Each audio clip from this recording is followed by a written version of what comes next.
Bon, je pense que l'heure est grave. Évidemment, je pense que notre fin de saison est plus qu'en danger. Je pense que la course au titre est complètement relancée.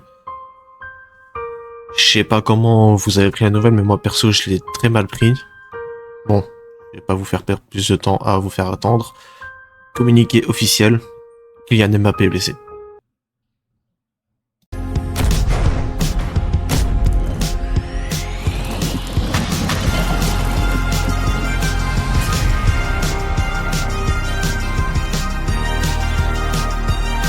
Salut tout le monde, aujourd'hui on se retrouve pour une toute nouvelle vidéo et aujourd'hui on se retrouve pour une vidéo actualité.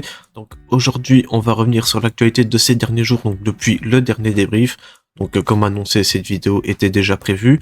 Alors aujourd'hui on va revenir sur 7 sujets que j'ai décidé de retenir. Alors déjà il y en a déjà un que vous savez grâce au titre de la vidéo, mais concernant Mika Götze, on va en parler à la toute fin. Tout d'abord, on va faire des autres sujets qui vont aller très vite, hein. Je vous préviens, on va pas trop s'éterniser dessus, on va les faire en vif comme la dernière fois. Donc sans perdre plus de temps, on va y aller tout de suite. Alors le premier sujet de cette vidéo, ça concerne Marc-André ter Stegen. Alors comme vous le savez, il est actuellement en prêt du côté de Girona, il s'est blessé au bout de 2 matchs joués avec eux. Il est toujours en prêt là-bas, je ne suppose, mais je pense qu'il suit sa rééducation du côté de Barcelone, car quand un joueur prêté est blessé pour une longue durée, généralement, il suit sa rééducation du côté du Barça. Par exemple, quand vu qu'il est prêt à Girona, ben, il vient refaire son prêt du côté du Barça. Ça avait été le cas avec Hector Fort quand il a vu sa grosse blessure au cours de la saison. Alors, concernant ter Stegen, donc, il sera impossible de le transférer, car tout simplement, son salaire élevé, ben, personne ne veut de lui. Tout simplement. Après, si vous voulez mon avis, je pense pas que le salaire soit le seul argument, parce que vu comment il est nul ces derniers temps, je pense que personne ne veut de lui. Je pense qu'en fait, toute équipe ambitieuse ne veut pas de ter Stegen dans ses gages. Alors, continuons sur les gardiens. Donc, cette fois-ci, ça concerne Szczęsny. Donc, on sait que Szczęsny, lui, voudrait rester au Barça encore pour la saison prochaine, mais le club, eux, viserait plutôt vers un gardien beaucoup plus jeune. Alors, si moi, vous voulez mon avis concernant ce sujet, alors moi, Szczęsny, moi, c'est un gardien que j'aime beaucoup, surtout en tant que numéro 2. Pour moi, pour Joan Garcia, déjà, ça apporte beaucoup, parce que Garcia a besoin d'un gardien d'expérience pour pouvoir apprendre, justement, du côté du Barça, vu que lui c'est le gardien titulaire depuis son arrivée. Mais moi j'aimerais plutôt qu'on garde Szczęsny en tant que gardien numéro 3 pour qu'il continue à apporter son expérience pour Joan Garcia et également pour le gardien qui sera numéro 2, comme ça les deux gardiens apprennent du côté de Szczęsny et comme ça ils auront l'expérience nécessaire quand les deux devront plus dépendre de lui justement. Donc pour moi ce serait une bonne idée qu'on garde Szczęsny mais en tant que gardien numéro 3. Ensuite, revenons sur le sujet Cancelo. Donc, comme on le sait, le Barça souhaite garder Cancelo. C'est une info qu'on sait déjà depuis un certain temps. Donc, souvenez-vous, tout début, Cancelo avait du mal à s'imposer quand il avait fait son retour début janvier. Mais là, depuis un certain temps, il s'est complètement installé du côté gauche. Il a complètement mis Baldé sur le banc. Et au vu de ce qu'on voit ces derniers temps, c'est complètement logique. Donc, Cancelo voudrait lui aussi rester au Barça. Lui, son souhait, on sait déjà que depuis le début, c'était de revenir et de rester. Alors, Al Hilal, là, ne veulent pas lâcher l'affaire. Eux, ils réclament 15 millions d'euros pour se séparer de Cancelo, tout simplement. Donc, le Barça, eux, cherche à essayer d'inclure Casado dans le deal, parce qu'on sait que Casado est sur le départ depuis un certain temps, surtout que vu que son temps de jeu est devenu très faible au Barça, il est plutôt ouvert à l'idée de partir. Mais on savait qu'au tout début, Casado n'était pas chaud à l'idée d'aller en Arabie Saoudite. Mais maintenant, bizarrement, Casado serait ouvert à un transfert en Arabie Saoudite. On me demande bien c'est grâce à quel argument qui lui permet de changer d'avis. Vraiment, on se pose tous la question. Et toujours sur Cancelo, donc le Barça souhaiterait le garder pour au moins 2 ans supplémentaires. Donc on verra comment l'affaire va évoluer. Donc on se souvient que le Barça avait aussi demandé à faire en sorte que Cancelo rompt son contrat du côté de Al Hilal. Je pense qu'ils ne sont pas d'accord vu qu'ils réclament eux 15 millions d'euros. Donc on verra comment ça va évoluer. Mais moi Cancelo, pour la saison prochaine et pour les années qui suivent, pourquoi pas. Et moi je suis complètement ouvert à cette idée. Ensuite, on revient sur Christensen, et oui, il est toujours vivant, il va bientôt faire ce retour de blessure, d'ailleurs, il va reprendre l'entraînement d'ici peu avec l'équipe. Mais concernant Christensen, donc on sait que le Barça souhaiterait le prolonger pour le garder encore quelques temps, parce que on peut dire ce qu'on veut, hein, Christensen se blesse beaucoup trop, on le voit très peu sur le terrain, mais quand il joue, généralement, il est rarement décevant. Moi, comme vous le savez, moi j'ai pas envie qu'on le conserve justement à cause de ses blessures à répétition parce qu'il ne sert à rien tout simplement. Si c'est pour garder un joueur qui passe plus de temps à l'infirmerie que sur les terrains, ben ça ne sert à rien pour moi de le garder. En fait, pour moi, c'est un peu comme Dembélé à l'époque où il était là et quand il était là, il était impactant, mais il se blessait beaucoup trop et c'est le cas de Christensen. Christensen joue 90 minutes, il disparaît pour 4 mois et ça c'est pas normal. Donc les deux veulent rester au club, mais Christensen a refusé la première offre de prolongation du Barça, parce que je pense que le Barça a proposé avec un salaire beaucoup plus bas, et je ne pense pas que l'offre semble plus convenir. Donc on verra comment ça va évoluer, mais moi, vous savez déjà mon opinion. Moi, je veux qu'on se sépare de Christensen. Ensuite, on va rapidement revenir sur les ventes de ski. On va en parler un peu plus en détail sur une autre vidéo quand ce sera officiel, mais il n'y a plus de doute, hein. Les ventes de ski quittera bien le Barça en fin de saison.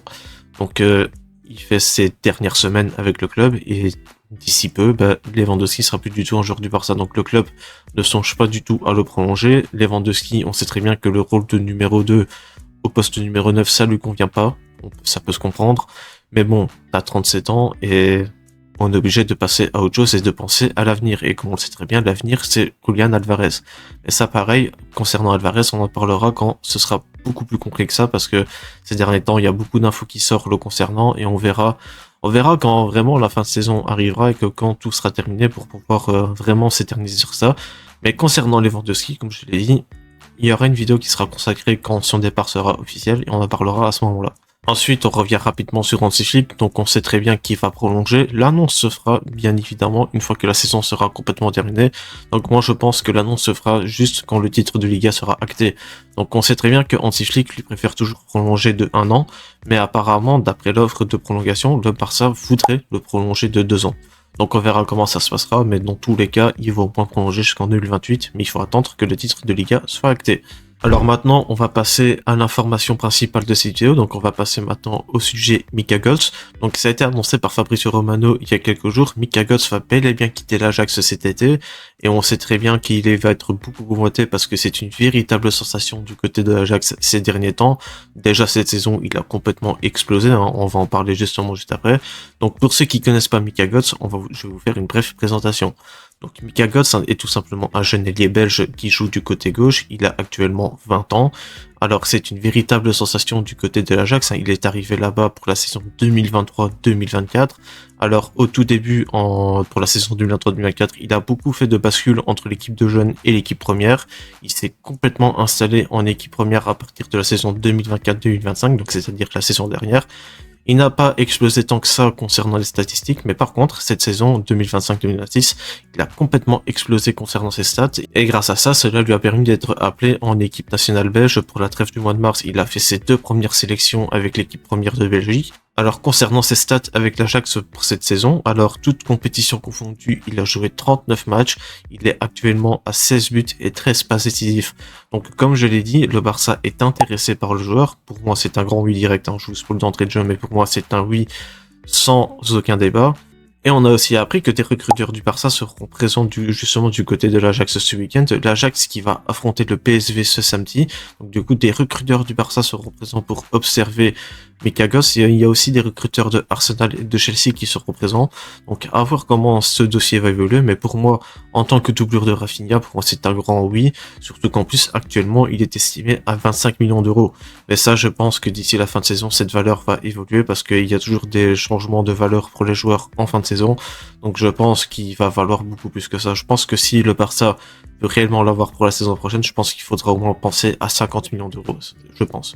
Et surtout qu'en plus, normalement, il sera convoqué à la Coupe du Monde par Rudy Garcia en tant que doublure de Jérémy Doku, donc il pourra s'illustrer aussi durant le mondial, et certainement d'autres clubs qui vont se positionner sur lui. Donc, mon avis concernant Mika Götze, c'est peut-être subjectif parce que je suis belge, tout simplement, mais pour moi, c'est un énorme oui. En tant que doublure de Rafinha, ça pourrait être magnifique. Sur son côté droit, il est explosif, il peut provoquer des joueurs en 1 contre 1.